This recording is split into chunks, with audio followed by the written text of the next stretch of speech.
Hello, everybody, and welcome into today's episode of Around the Slice. After months of preparation, the 2025 NFL Draft has now come and gone. I am here today, of course, for our annual Bills Draft recap show here on Around the Slice. We have a jam-packed episode today for you guys as the audience, so without further ado, without any further introduction, let's jump right into it. First, I am going to go all through 9 picks individually and grade each pick as an isolated variable, just isolated pick by themselves. I will give you the pick, round and overall number. I will give you the technical measurements for them, and then just to put a little, and then I'll grade it obviously, but just to put a little fun spin on it to end off, I'm gonna give you what, in my personal opinion, the projected role will be, or rather should be, in year one and or beyond with the Buffalo Bills. So let's just jump right into it. At round 1, pick 30 overall. I really love this pick. I know other people don't, but I do. Corner Max Hairston from Kentucky. Let me give you his official measurables, and these measurables are all from the combine/pro days, most of them combine. So they're legit, like they're accurate. So I'm not just like giving you BS numbers here. Max Hairston is 5'11", 183 officially. I understand he's not the biggest corner, and he's not the tallest corner either. He's not tall or lanky. He's kind of like prototypical height, maybe a little undersized in the weight. I'm going to give this an A. I can't give it an A plus because maybe there's a corner, Will Johnson, that I would have liked over Max Hairston, but it is what it is. A lot of people are like dogging this pick, like, wow, this goes over any trend Brandon Beane and Sean McDermott have done. Blah, blah, blah. Guy, this is very different than the corners they usually take. Guys, wake up here. The corners they usually take haven't been working. Okay? The corners they usually take are slow. What's the word I used the other day with my dad? The corners they usually take are slow and boring. And Maxie here is fast and electric. The slow and boring crap hasn't worked. I love Trey White. I love Christian Benford, but they're not athletes by any means. Slow and boring. Trey White, not athletic. Christian Benford, Levi Wallace, Dayton Jackson, literally any corner over the McDermott and McBeane regime, if you will, literally the last 3 or 4 years mostly, has been slow and boring. So I don't care if this is, quote unquote, not the norm for Beane, McDermott, and the staff in the Bills, and Bobby Babich, defense coordinator, DC specifically. Like, I don't care. Clearly slow and boring. Would you rather have slow and boring or fast and electric and entertaining? I want to have fast, electric, and entertaining because all due respect to those slow and boring guys, but it hasn't worked. Like, throw that out the window. And I've been listening to some podcasters and media personalities recently, and they all do a great job, but they were saying the Buffalo Bills, they always get quick game to death. You know that saying, death by a million paper cuts? That's what happens every single postseason playoff game, elimination game to the Bills. Our corners are, Christian Benford's a great coverage corner and a great tackler, but is he athletic? No. Same thing with everyone else over the last handful of years. So I'm tired of watching this team play off coverage, zone coverage, and they let players catch the ball and then tackle them. Now with Max Hairston, you have a guy who has track speed for days, foot speed for days. You have a surefire tackler and zone sound technician corner in Christian Benford, and then you have your hyper athletic athlete who can literally stay with anyone on the field. No one's going to out athlete him at all. So that's why I give this an A. I don't understand why people say, well, this isn't the norm. For lack of a better term, screw the norm. It's time to change it up. Time to get some tenacity in this room. And yes, at 183, obviously he's not the best tackler, but people act like he's a deplorable tackler. Like, no, he hunts. He's a ball hawk. He had 6 interceptions over his career at Kentucky, 4 years, and 3 of them were pick sixes. So enough with this. He's not, a playmaker. No. People are worried, oh, we can't tackle. Okay, your job, first and foremost, yes. Would we love tackling from corners like Christian Benford's an elite tackler? Obviously, guys, but you have Christian Benford for that for a reason. Maxie is going to cover and, no one's going to out-athlete him, so I don't really care about the tackling. And he hunts in the run game. He forces fumbles. He recovers fumbles. Like, he's not some deplorable tackler like people make it out to be. So I don't understand all the hate for this pick personally. Like, people are kind of warming up to it, but, like, for lack of a better term, screw the norm. I don't care if this deviates from the norm for the Bills. I don't care. It's time to usher in a new era, if you will, with that corner room. trading away Kyrie Elam, inserting Maxey. I just don't understand. So I'm going to give this pick an A. I really loved it. Now, projected role. I fully expect him to compete for the CB2 job opposite Christian Benford. If Maxey is ready, which I fully expect him to be, then he's going to be the CB2 opposite Christian Benford. You have a surefire, technically, man zone match corner in Christian Benford, and then you have a hyper uber athletic athlete here in Max Hairston. If he's not ready, okay, you have Treyway as a fallback option who knows this defense like the back of his hand. Second stint in Buffalo, 8th or 9th year in Buffalo in total. Only took a year back at the Ravens, or Rams/Ravens, all that jazz. I expect Max to be ready, but again, if he's not, Trey White, and again, if Trey White medical issues have caught up to him and he can't return, maybe this is like a midseason situation, or you say this is not working out and you put Maxey in there, but at least you have a fallback option. I expect him to be ready, and maybe not comfortably, but I personally, like Aiden Weingartner, I personally expect him to win the job opposite Christian Benford, to be one of the best corner dudes in the league for the next 4 or 5 years or so, 5+ years rather. But yeah, I mean, you have Trey White as a fallback option, so what's the worst that could happen? Round 2, pick 41 overall. I'm going to be honest with you guys. I'm kind of mixed on this one. The pick was defensive tackle TJ Sanders from South Carolina. Official measurements, 6'3", 297 pounds. This one, I'm kind of lukewarm on. I'm going to be honest. I'm going to give this a B. And I have a couple kind of reservations, if you will, or concerns, if you will, with this pick that I'm going to give you guys. One, I don't think – I like TJ Sanders to an extent as a player, but number one, I don't think TJ Sanders is a guy that was like must-have, worth trading up 20 or so picks for like they did. Bills did rather, and Beane. And number two, I really fear that TJ Sanders is too similar to what we already have on the roster. Think about this. Ed Oliver, Dwayne Carter, and now TJ Sanders in the mix. All three of those guys, similar body types and similar play styles. Okay? They're all kind of, penetration style, pass rush style defensive tackles in the middle, and none of them are really particularly good against the run. Maybe TJ Sanders, because of trading up for him and this significant draft capital, can develop into good to above average run stuffer, but I'm not counting on year one or heck even year two and beyond to be, a run stuffer and one tack behind Daquan Jones. So I fear that this wasn't worth the trade up this much, and two similar body types to what we already have in the roster play style, if that makes sense. Kind of redundant, if you will, in my opinion. So I'm going to give this a B. However, projected role, he should have significant snaps. I expect him to be a legit rotational piece behind Ed Oliver. For TJ Sanders, I expect the one-tech duo to be Daquan Jones, and then Dwayne Carter backing him up. And the three-tech duo, if you will, I expect to be Ed Oliver and then TJ Sanders backing him up. And Sanders is going to get a lot of run here, if you will, and a lot of playing time, because McDermott loves, and Bobby Baggins to an extent too, loves to rotate the D-line, much to my dismay sometimes, but it is what it is. I'm kind of mixed. I'm going to give it a B for all those reasons I kind of laid out. It's fine. I'm not like over the moon, like, oh my God, we got TJ Sanders. He was must have. Like, no, it's fine. And then round 3, pick 72 overall. Defensive end Landon Jackson out of Arkansas. By the way, TJ Sanders was out of South Carolina. Defensive end Landon Jackson out of Arkansas. 6'6", 264 pounds. This is an A+.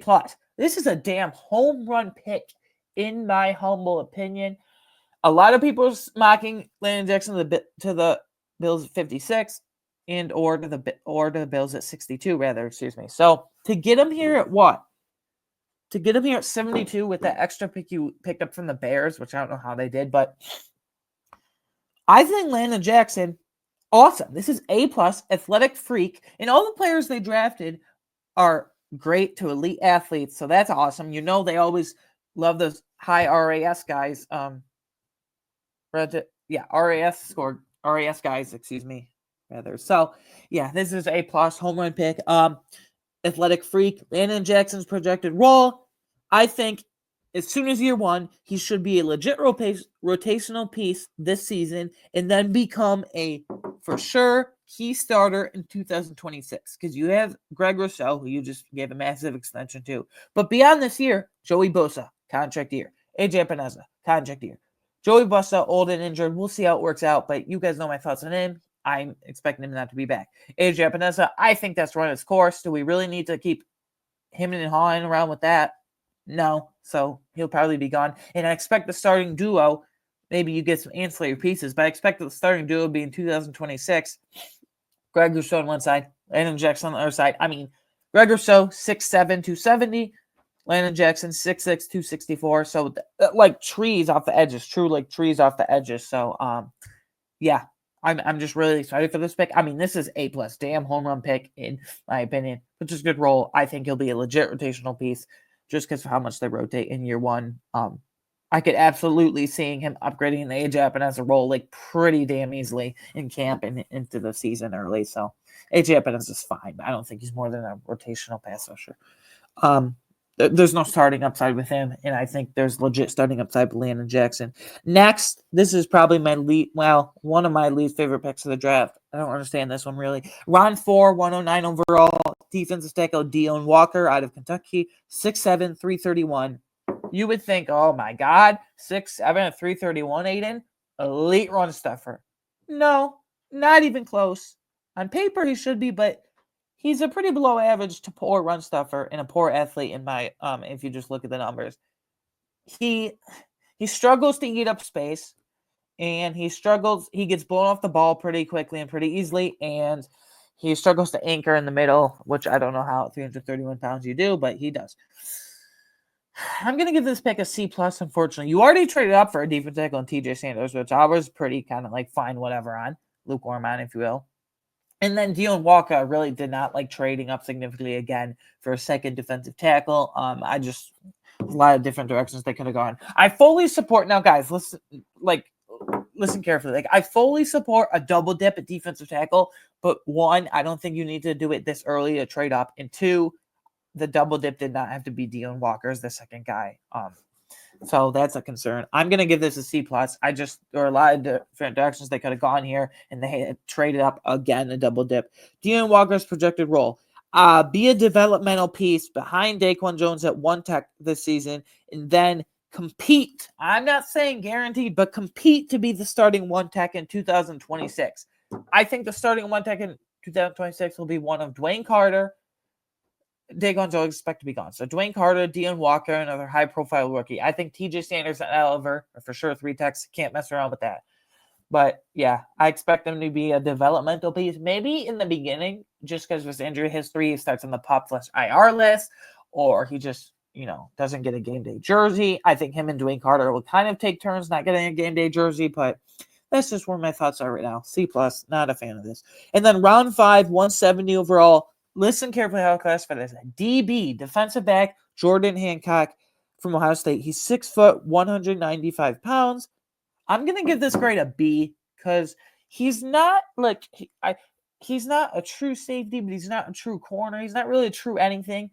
DB through and through because he can play slot corner first and then safety second. He can't really hold up an outside corner. So I really don't understand where the role is, if that makes sense. Like, maybe you want to upgrade the Cam Lewis role and get younger and cheaper there. But Cam Lewis has had a role on this team for multiple years. Huge special teams contributor as a Swiss Army knife. You can play dime linebacker, slot corner, safety, outside corner in a pinch.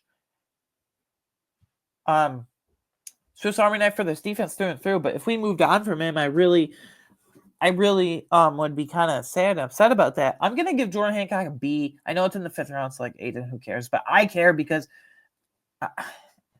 unless you're planning to kick Cam Lewis off the roster, this is kind of redundant skill set. Like, people are saying, can he upgrade the Cam Lewis role? But I personally don't think we need to upgrade the Cam Lewis role. Like, what's wrong with Cam Lewis being his own role, Cam Lewis role right now? I don't think he needs to quote unquote upgrade in that. So this is kind of a puzzling selection. So Hancock's projected role, I mean, based off of what everyone's saying, compete for the Cam Lewis role this season. I fear, though, I don't want Cam Lewis kicked off this roster, so I'm not really finding a home, if that makes sense, for Jordan Hancock. So I'll give it a B. Maybe it's a little generous, too. Round 5, pick 173 overall. This is a sneaky, very, very good addition. Tight end Jackson Hawes from Georgia Tech. He's 6'4", 253. I'm giving it an A, guys.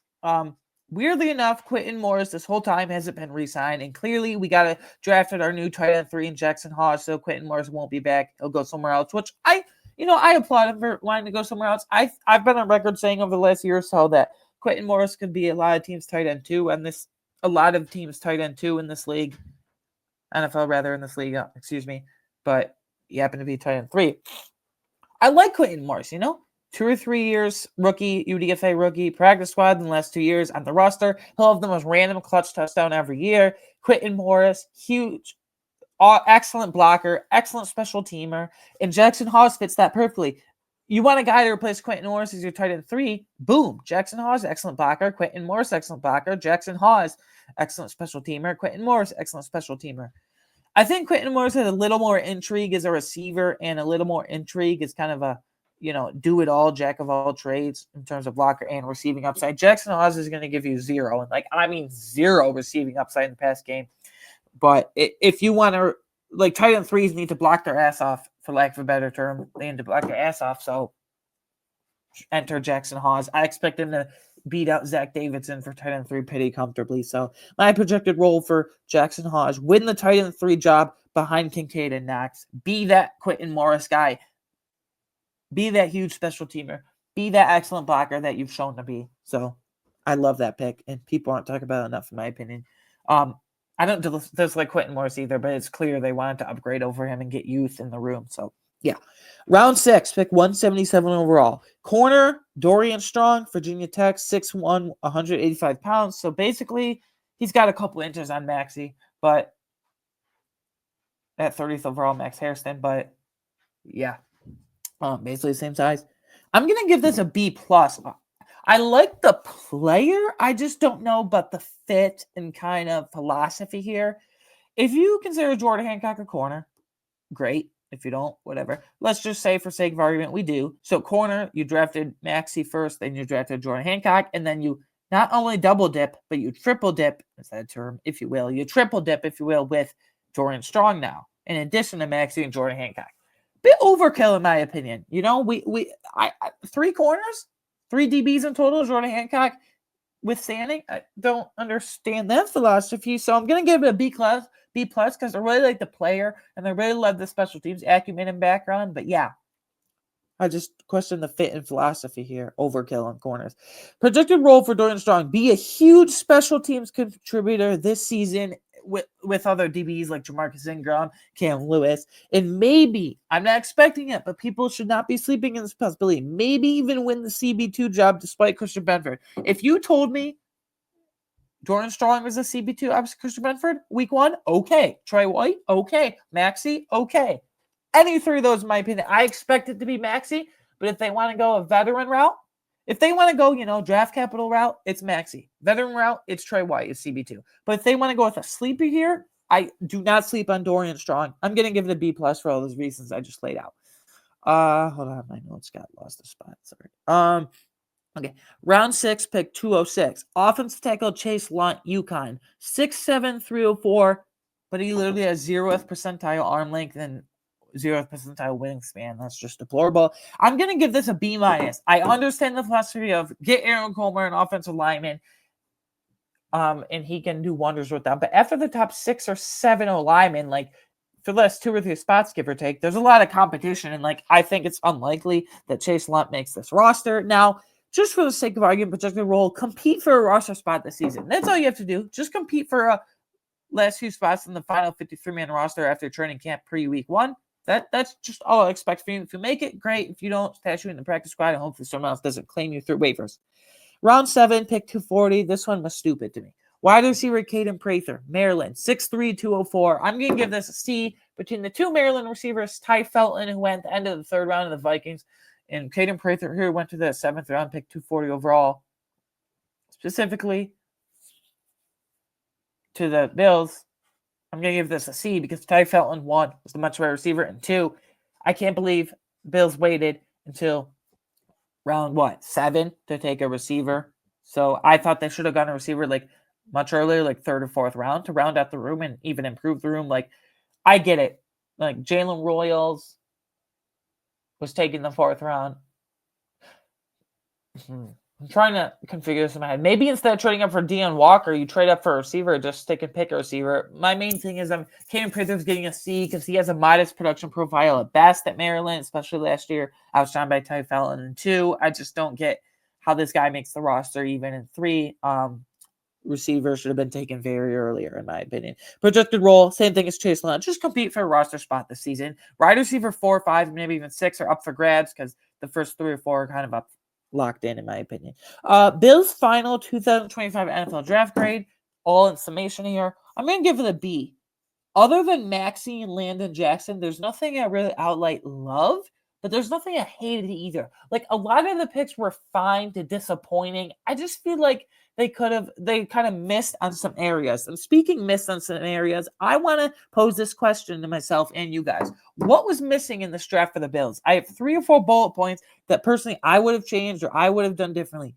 I would have personally liked a selection receiver like earlier than the 7th round. I'm talking like 3rd or 4th round. The depth of this receiver class in days 2 and 3 was really good, but like settling for Caden Prather in the 7th round, like that doesn't get me excited at all. Someone like Jalen Royals or Torrey Horton would have really got me excited. I personally would have picked a true safety at some point in this draft. I know Jordan Hancock, versatile DB, corner, safety, slot, whatever.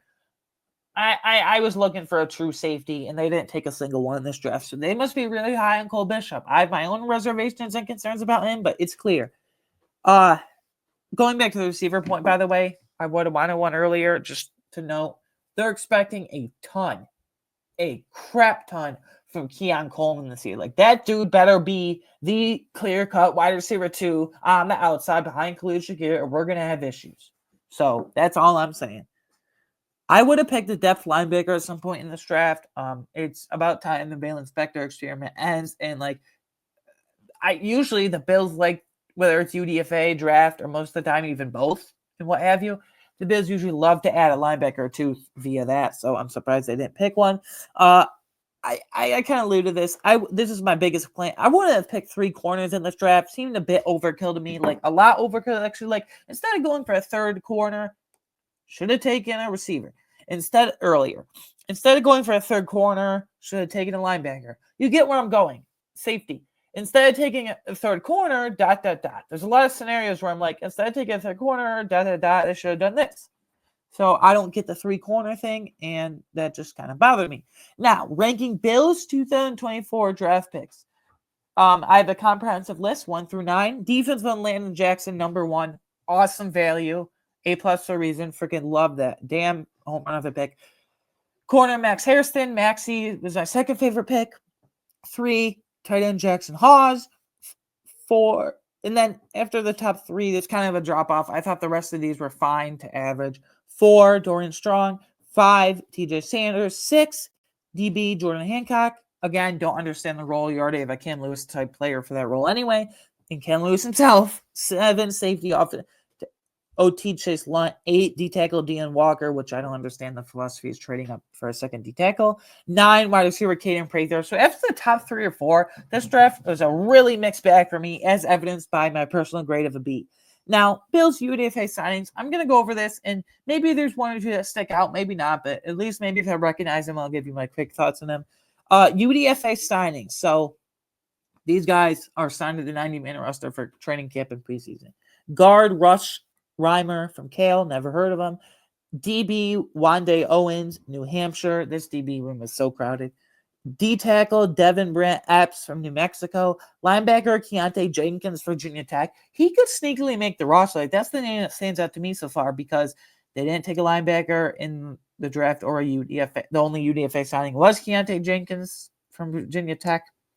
And I don't really like Balen Spector. So, tight end Khalid Latu from Washington. Corner Daryl Porter Jr. from Miami. I know him. He was pretty good in college. Good playmaker, but unlikely to make this roster. Wide receiver Steven Gosnell, Virginia Tech. He was okay in college, but he was really outshined by Jalen Lay and Daquan Felton. Offensive line Jacob Bayer, which by all accounts he was expected to be drafted from Arkansas State. Wide receiver Kelly Akarayi. What the hell do you say it? Kelly Akarayi, whatever, from Mississippi State. Defensive lineman Paris Shan from LSU. Wide receiver Hale Presley from Baylor.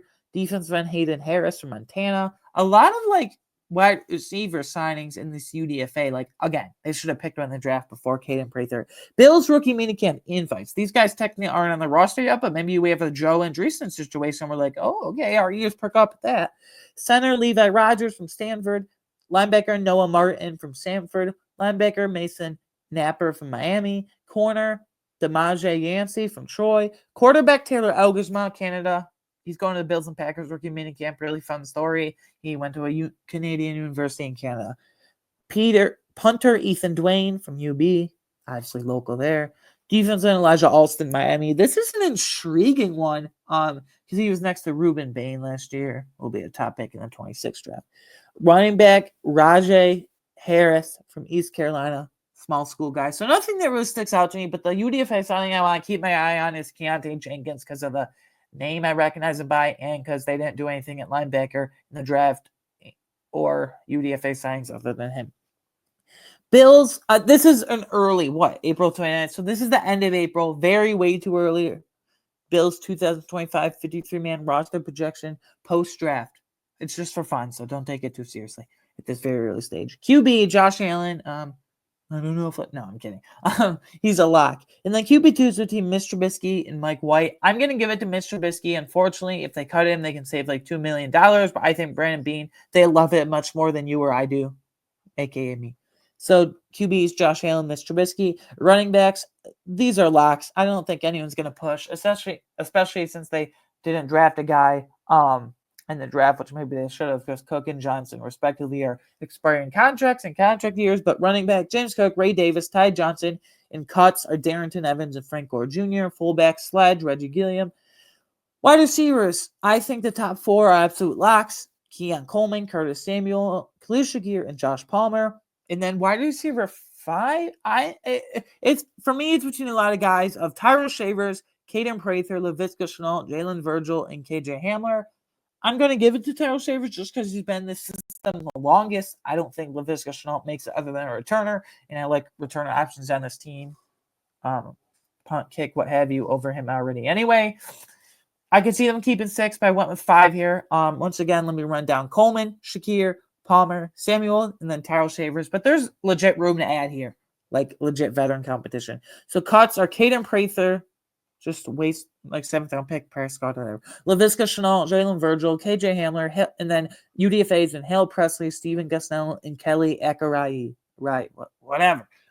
Tight ends, I think there's 2 locks. Dalton Kincaid and Dawson Knox. And I lean as taking 3 kind of lock of Jackson Hawes. Maybe Zach Davidson could surprise us, but I lean Jackson Hawes just because he has the draft capital and excellent blocking and special teams ability. So Kincaid, Knox, Jackson Hawes. Cuts are Zach Davidson, as we talked about, and Kaliki Latu, UDFA from Washington. Offensive line, I think the starters, obviously, left tackle from left to right, Deion Dawkins, David Edwards, Connor McGovern, Osiris Torrance, Spencer Brown, and then I think your 3 bench guys are locks, and Cedric Van Brand Granger, Alec Anderson, and Ryan Vandermark. The 9th offensive lineman comes down to me between Tylen Grable, Kendrick Green, Richard Garage, Travis Clayton, and Chase Lunt. And I'm going to give it to Tylen Grable because he's been cross-trained, there we go, at both tackle and guard. So I'm going to give it to him, but who knows? Yeah. So cuts are Kendrick Green, Richard Garage, Travis Clayton, Chase Lunt, unfortunately, Mike Edwards, and the tackle Mike Edwards, Jacob Bayer. D tackles, I think all 5 of these are locks. I don't think anyone else makes it. Ed Oliver, Daquan Jones, Dwayne Carter, TJ. Oh, by the way, Larry Ogunjobi at D tackle and Michael Hoy at D end. They're not counting towards the roster. They're on the suspended list for the first 6 weeks. So after the 6 weeks, we'll have to figure that out, but they don't count towards the 53. They're not on this team technically. So D tackle, Ed Oliver, Daquan Jones, Dwayne Carter, TJ Sanders, Deion Walker. All 5 are locks in my opinion. That means the cuts are Zion Logue and then a couple UDFA signings in Devin Brant Epps and Peter Paris Shand.